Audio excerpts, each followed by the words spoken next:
Hello everybody. Today I'm going to be bringing you two book reviews. One for Mr. Penumbra's 24-Hour Bookstore by Robin Sloan, as well as Shades of Milk and Honey by Mary Robinette Quall, whose name I probably said incorrectly. So let's first start with Mr. Penumbra's 24-Hour Bookstore. This book basically is set in San Francisco, and the main character is named Clay Jernin. And Clay was kind of a visual designer, a front-end web developer sort of guy for this bagel company that then kind of goes bankrupt. And so he needs a job, and what he finds is a job at Mr. Penumbra's 24-Hour Bookstore as a clerk. And this clerkship is strange, I would say. The store sells a bunch of regular kinds of books, like you would find at a Barnes & Noble, but then there's also this section of the store called the Wayback List, where it's just books and books and books and books and books, just tons of books, which Clay is not allowed to open or take a look at or read. And every once in a while, every once in a while, someone will come into the store and request a book, and he is to take the book and give it to them and write down a bunch of stuff in a logbook about them, and that's sort of how the story gets started. I could tell you more kind of about the general plot, but this book definitely benefits from you not really knowing too much about it. So I think that's a pretty decent basics without really giving too much away. This book is definitely really interesting. I had a good time reading it. The mystery in it was fun and kind of kept me engaged, and I wanted to see what would happen next. And it felt decently plausible, I would say, as well. Another thing I personally really liked about this book is that I live in the Bay Area of California. I have been to San Francisco before, so it was very easy for me to imagine this bookstore and the streets and all that kind of stuff, and the different items about San Francisco and the Bay Area that they talk about in the book I really enjoyed and was able to connect with.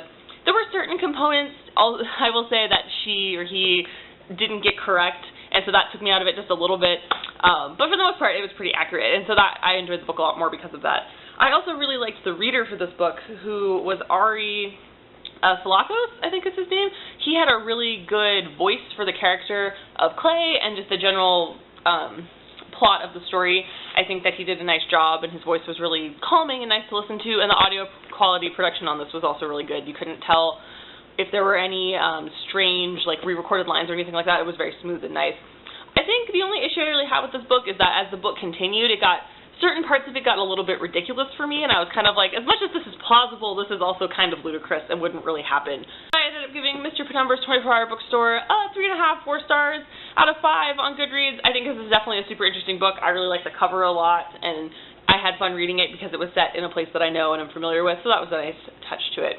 The other book I recently finished was Shades of Milk and Honey by Mary Robinette Quall. This book is basically Jane Austen plus magic, and that was a really interesting concept. So if you like Jane Austen books, you're probably going to like this. The story centers around Jane, who also has a sister named Melody, and it's kind of just a general sort of Austen-y sort of plot. There's men, they're trying to get married off.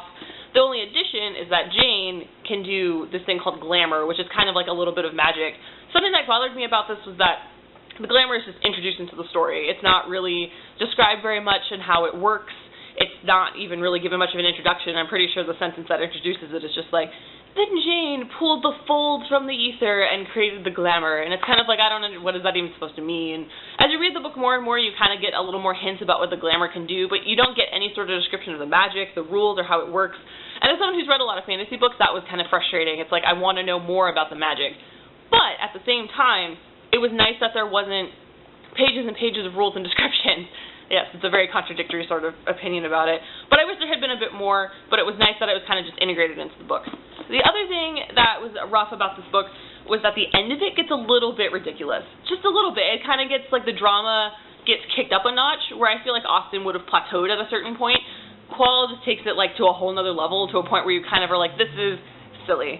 This is just so silly. And it gets kind of frustrating, too, because you have a lot of belief and faith in the main character who you read from. For Jane, and when people start saying, oh, she's wrong, or she's just being silly, you're like, no, you guys. Just oh, you don't understand. Just listen to her. Just listen. But yes, the other thing that's weird about this book is that it wraps up. The end of this book is it's done. There's a finish. It's over. Some characters get together, and she kind of gives, the play-by-play summary of, oh, this happened. But there's 4 more books in the series. And I'm pretty sure that the main character in this one is the main character in the next one. So I thought that was a little weird. It'll be interesting to see how that kind of plays out in the next one. I'm definitely going to check out the next one because I like the concept a lot of Jane Austen plus magic. And so I'm hoping that continues in the next ones, and it's a little bit more drawn out and not a little less on the drama side. So I ended up giving Shades of Milk and Honey a 3 out of 5 on Goodreads. So those were the 2 books that I finished reading recently. I hope you guys thought they were interesting. Maybe you'll check them out. I hope you guys are doing great. Thank you very much for watching this video, and I'll see you soon with another video. Bye!